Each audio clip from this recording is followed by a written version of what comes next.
like that good. This is that new Chris Keys, right? Yeah. I figured I'll put that in the background. Secret House Against the World. Secret House. Yeah, album reviews, Tokyo-based individuals out here that like talking about really dope, semi-unchampion, underground, independent hip-hop music primarily, but pretty, we'll freak it on anything we want. Yeah. We do what we want. So fuck you. No, right. Say that shit to my face, cuz. Our names here down at the bottom and everything. And today we've assembled over these new Chris Keys beats off of his Scenes album. We've assembled to discuss the newest Quelle Chris album, Deathfame. And I got some facts about it. Hold on. It's 14 songs, 41 minutes long. And as I like to, before we get into the album, I like to discuss how familiar we are with the artist and that. So for me, I've been a Quelle Chris fan for maybe close to a decade. I've been fucking with his music for a long time. He moved into my category of favorite artists around the time he came out with Being You Is Great. I Wish I Could Be You More Often. And since then, he's consistently been on my top 10 albums of the year every year that he drops. And yeah, man, this guy is one of my favorites. I think he's one of the illest rappers out right now, one of the more unique personalities and voices in music in general, and especially within hip hop culture. Are you Jay, you said he's one of your favorite MCs too, right? I think I said he was my favorite rapper on another track or on another review. JPEG Mafia is my favorite rapper, but maybe. I don't know. That changes every couple weeks. Yeah, but, it could be a Wednesday. Yeah, no, he's definitely one of my favorite rappers. I've been a fan for about 5 years now, since Being You Is Great, I Wish I Could Be You More Often came out. Guns, I think, is a real cool necklace. One of the best albums I've ever heard, ever. Innocent Country 2, Innocent Country 1. Yeah, big fan. Yeah. Mellow music group have a good hit rate, and Quelle Chris might be the best of the bunch. Word up.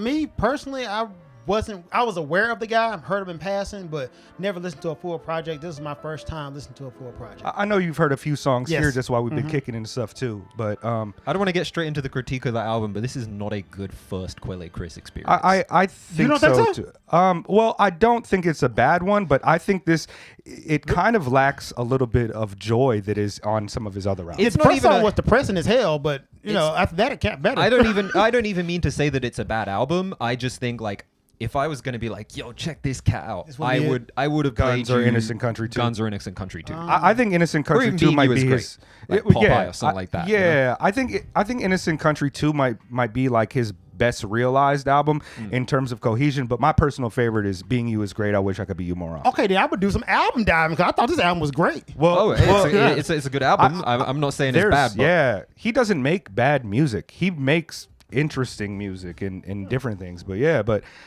man. Should we go into the album critiques then? Hey, you started off twice in a row. Why don't we let you start it off, Jet? I remember this album dropped on the same day as the Kendrick Lamar, and everyone was talking about that. And I did listen to the Kendrick on release day, of course, but I listened to this as it dropped at midnight, and I was drunk oh shit. I remember thinking oh god. I was just trolling my group chats, anyone who was talking about the Kendrick, wow, I'm really glad that a really honest, personal, dark but occasionally very beautiful and confessional album could drop today. I am talking about Deathfame by Quelle Chris. Yeah. It's a difficult listen. I feel as far as what Quelle Chris is doing goes. There are some moments of genuine beauty on here, but this is definitely his darkest and kind of most down in the dumps kind of version of himself that we've seen, I guess, ever. There's really some bright, beautiful moments on here. But yeah, the album's called Deathfame, and you hear it, right? Damn, this Chris Keys right. joined in the background. I'm listening to it like, yeah, bro, I feel you. ASMR. I'm like, yo, Yeah, this shit sounds great. He's all over this one as well, right? Well, yeah, Chris I Keys think is on here. I think he does a lot of the piano runs and sample pianos. And probably Quelle from Chris him. does a lot of production on here too. Yeah, I'm like, I mean, most of the album it's completely produced by him with collaborative efforts with like Knowledge is on here, Chris Keys, and maybe somebody else, but I maybe just didn't put the notes down to it. But yeah, man, for me, you know, a lot of what you said. This would be an interesting first jump into his music, but there was a time where I felt like people were trying to pigeonhole Quelle Chris as this kind of comedic rapper. When his album came out with Jean Grey, Everything's Fine. It was kind of funny, and he's a funny guy, but he has, you know, just like all of us, we're funny, we're serious, we're political, we're fucking, you know, braggadocious and all these things. But this album, it seems, you know, it's clearly a concept album. It is a meditative and contemplative look into his ideas of fame and artistry and being appreciated as an artist, and maybe even his position within like the general realm of rap and how he feels he should be perceived. It kind of plays. I read that it was supposed to play like a mixtape that you found at a swap meet, right? So like a mixtape, like a pause tape from the radio or something like that. And I get that a lot. It does remind me a little bit of like a kind of like, especially with the variety of sounds, it reminds me of like a kind of like a Mad Lib kind of medicine show type of mixtape, but like one that is somehow also like a posthumous rap album. It almost plays to me like when I listen to it, it almost plays like, yo, this is like this is the album that you pull from his files that this is like his donuts almost, like his posthumous album is what I kind of got from it. And it is there's points on the album that it's like what is it? PS1 Pontiac Sunfire. It's just like a goofy kind of interlude to break up all of these kind of tracks, but some of them just don't work as well for me. Some of these songs, there's some really great moments on this album where I think some of these songs might be some of my favorite work that he's done, and there's other songs that I just am not really interested in going back to, more so than I've ever had on any of his other albums. Like it's rare that I listen to a Quelle Chris album and I'm like, I just don't want to hear that shit. But this one, I kind of do have those type of tracks. It's an interesting listen, man. I think some of the performances are super dope. That Denmark Vesey, you guys know I fuck with Denmark right here. I don't know about name yourself Denmark Vesey, man. As a rapper, I don't know. I think it's his real name. Is it real? No, I don't know. But I mean, Denmark is hard. This is you guys can see in the background. That's the Martin Lucid Dream cover. So yeah, I mean, yeah, I fuck with Denmark a lot. I like all the features on this joint. The pink seafood track, the sky is blue because the sunset is red. I love it. Navy Q blue. Prodis, is that how you pronounce it? Man, that mechanical driving kind of like chain gang beat with the refrain. You know, trapping on a mountain till you take a walk on my toes. He's not. That's almost just like a bridge and a chorus put together as his verse that breaks up that track. But like I said, I was laying on the bed listening to this album the night it dropped, and I had probably about 5 highballs. I might have been with, I don't remember. 5? Yeah, yo, I drink. But anyway, so I was drunk. That song made me get up, and I was just like banging my head to it. I really enjoy a lot of moments on this album, man. 5? Damn.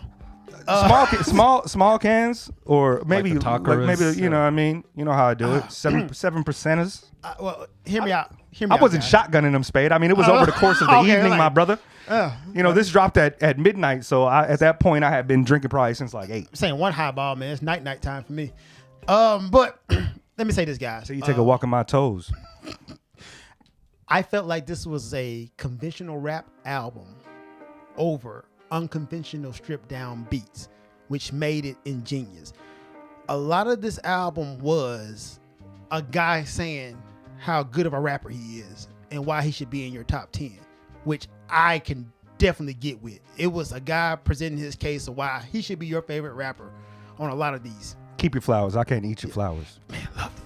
A lot of dead air on these. The interludes I could have did without. it didn't add to the soundscape at all. I can kind of see maybe the direction it was going, but that really took away from that. Man, these Chris Keys beats going hard. Yeah, he dope. But Always dope. yeah, I think it took away from the whole album, these interludes. I could have did without it, and you could have stripped it down and saved some songs. I said this, and I wrote it down. He's a better Rap Ferreira. Who will indeed rap forever. Yeah. Ferreira. Yeah. Who will rap forever. But like, yo, they're contemporaries, man. They rock together and put albums together. Okay, well, Chris Qualley is like Bizarro Rap Ferreira. Chris Qualley. Quelle Chris. Did I mix that up? See, Bizarro World. 1, 2, 3. Chris Qualley and Rap Ferrero. Who will rap forever? Yeah. No. I do feel like there's at least one of those skits that I was just like skip after I got to it a few times. I saw somebody say that they really like King in Black.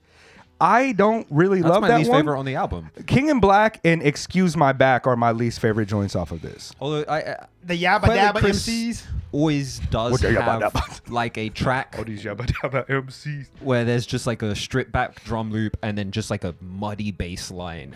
And he's just kind of rapping in a kind of almost chant-like way over the top. And I think that's what King in Black is. You know, it's a pretty trademark Quelle Chris track at the same time. And I think, even though I don't particularly care for that track, it does accentuate some of the moments of genuine beauty on that album. Indeed. Like So Tired You Can't Stop Dreaming. Yeah. You know, the title track as well, Bro, Deathfame. That Navy Blue verse on that shit he went off. Fucking he got hard. Off. Navy is so He's ill. becoming one of my favorite rappers, man. Yeah? Because his track making has always been good. Bro. Dude can make some tracks. But like recently, them bars been stepping up. He say some shit that hit me like right here too a lot of times. And yeah, he's dope. He's one of those producer MCs that is just phenomenal. Tracks have always been hard, but now these bars recently, I'm like, yo, dude, somebody must have said you can rap. Yeah. I took that personally.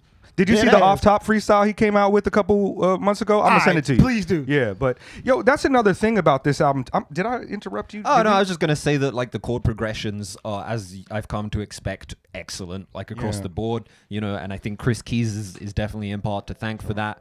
You know, his approach to constructing piano melodies and then the way that Quelle Chris is, like, altering them and chopping them is a really great combination.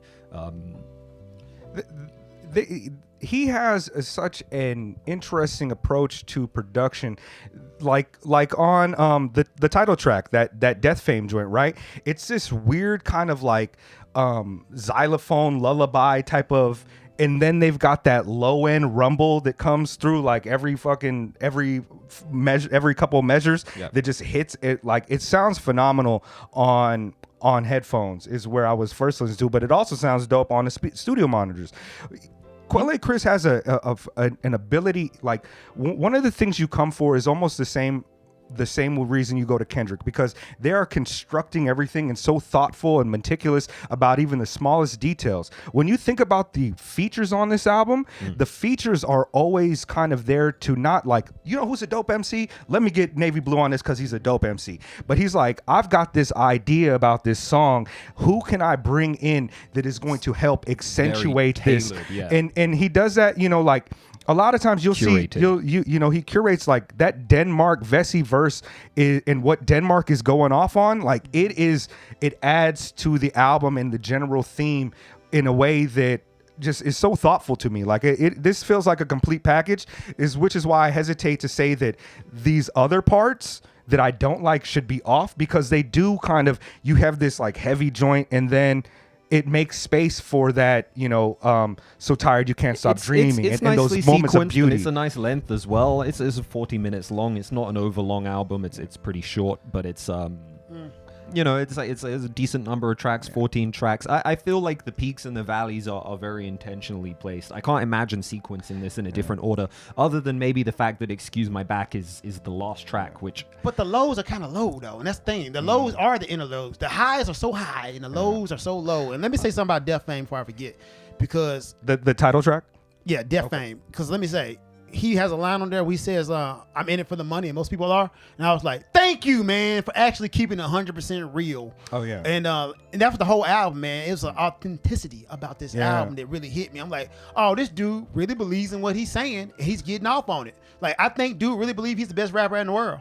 Yeah. I really believe the dude's like, yo, I'm battling depression and this is me like presenting myself to the world. I really believe this. So on Deathfame, he really does. He does really lay it out. Like he's like, I'm making this authentic art, but I'm also trying to get paid. Yes. And I also deserve this recognition. And I also am something that is outside of the way you can categorize me and different. You know, I don't mind it Rap stuff. at all. What? Like, let these corporations dip their fangs in my neck before I dip. Like, yeah. Like, Siri, what do you think of this album? I know, right? Hey, Siri. Siri's she's like, shit slaps. Not like even like what is the one interlude where it's like die happy knowing that they'll care, where it's like in the background you can say sound with the Cadillac. It's like The Cadillac. the Cadillac. I love that little interlude. I don't know what's being said on it, but it sounds like it's dope. Even Tell Love Something Like Me. I thought like he needed a singer on there, but then I listened to it again. I'm like, oh no, I get what you're doing, man. You're making your voice sound intentionally ugly and distorted while asking like, could you love somebody like me? So then it fit. How could they love something like? Because I was like, man, you need a singer on this. But I'm like, wait. I started listening to the words. I'm like, no. It fits. It fits. You should do that because now I get it. It fits into the scheme of what you're trying to do. So well thought out album. Like, matter of fact, 3 times. Listen to this 3 times, then you start to digest it more. In my opinion, It is not a one listen album. No, for you need sure. at least 3 times. I kind of feel like I fucked up a little bit, and it was just kind of the way that they rolled the album out because they came out with 3 basic singles before the album came out, and you know it was Alive Ain't Always Living dropped, and then we've got The Sky Good Is song, Blue by the Because way. the Sunset Is Red, and we also got the So Tired You Can't Stop Dreaming, and I played those songs on repeat when it came out. That was like the only song I listened to for the day, and so it kind of took something away from the surprise experience of hearing the whole album. And I think the next time I'm gonna try my best not to Listen to the singles before Get the no album support drops, till you your know? album drops. Can you imagine? Can you imagine? Yeah, one of the things that I was hoping we review this the day that we reviewed the Kendrick, because I think they're really similar in a lot of Yes. ways. Yes, I think they're definitely. very similar in a lot of ways, and they're also, despite the dichotomy between the styles and where they are within the culture, they're both kind of saying a lot of similar things in that regard. And both of them are just really high quality albums, man. I could go on. If you guys wanted to, we could pull up the lyrics and I could pull out several lines and try to break them apart and think about what he's saying and how it relates to all these other things. But not that that's necessary, but with our style of reviewing. But man, fucking, I love this album. It's a I great love this slate of album. albums you guys asked me to listen to. Because seriously, this one was a diamond in the rough for me. If you say he got albums better than this, I'm going back. You should nine. definitely listen to Innocent Country Yeah. too. I think Listen that's the to one you're Innocent gonna Country like. too. That's the one that came out before this, and yeah, this is like the Kendrick. This also feels a lot like a COVID album. Like, you know, there's a certain there's a joy there, Isolation, but there's but- there is that kind of isolation, kind of like really contemplating a lot of things. The beats are good, but the stripped downness, it's like, look, there's 2 producers in hip hop who are known for stripped down beats. And that's Pharrell and Swiss Beats, and only one of them does it decently. And I think these stripped down beats, they match the album. They're not bad, but at some points, I could have did without them. Work the boulevard all day. And shout out to like Pink Seafood for getting off, and I can hear his voice, man. I Like, know. Every time he got an Like- opportunity to say that he could hear Fly Anakin or Pink Seafood, he's happy. Pink Seafood got off, man. I'm Yeah. like, man, thank you. When I can hear your lyrics, bro, you spitting them bars. I love how textured all of his work is. Yeah. As well. It just feels nice to listen to, even at its darkest points. There's always just a tiny hint of noise on the top, like just a veneer of noise over the top. A lot of depths underneath. His production choices are as idiosyncratic as his rhyme style and his own voice and delivery. Like, hear that low end coming? Man, oh, shit. I'm quite sure they used the Wave Low Air plug-in for that one. Heaven as hell, forgive me. Yeah. I don't know, man. This album is firmly in my top 5 of the year so far. I really do love this one. I would rate it like a strong 8, like right in the middle, like an 8.5 approaching a 9. It's not necessarily my favorite Quelle Chris album, but man, he never disappoints me, and I'm always genuinely impressed with his approach to music and how he's developed and changed over the years as an artist. It's not. It's not among my absolute favorite Quelle Chris albums right now, but I think it might be. Like, I think it might end up there. Just because it's like one of the darker and more contemplative. Hey, you put the L Spade there. Albums. Contemplative? Scrimp? I don't even know. Yeah. And there's a lot to unpack, and I think maybe just right now, like, I'm not in the right mind state for it, but Quelle Chris doesn't miss. This guy delivers, like, every time. He consistently releases great albums. And I'll be there listening to the next one at midnight when it drops on streaming, and I'll go buy a physical copy too, because he deserves my money. Well, I'm waiting for the vinyl on this one for sure. Off top, I like the Kendrick album better than this one. I do. I would give this album a strong 7 though. A strong 7. Some of the beats were kind of hit and miss, and once again, the lows were kind of lows. On the Kendrick album, I feel like the interludes and the intros work with the album. On this one, not so much for me. But when he got to the bars and him spitting and finding so many masterful ways to say I'm a better rapper than you is hard. Cause like some of the topics were the same, but they were presented differently. I'm like, yo, I can get off on this dude, because that takes a level of genius to be like, yo, I'm a rap stunt on you over these tracks. Like, yo, great. So strong 7 for me. Greatest album ever, and I look forward to diving into this man's catalog. Yes, better rap Fiara, who will rap forever. Quelle Chris. I'm a fan now.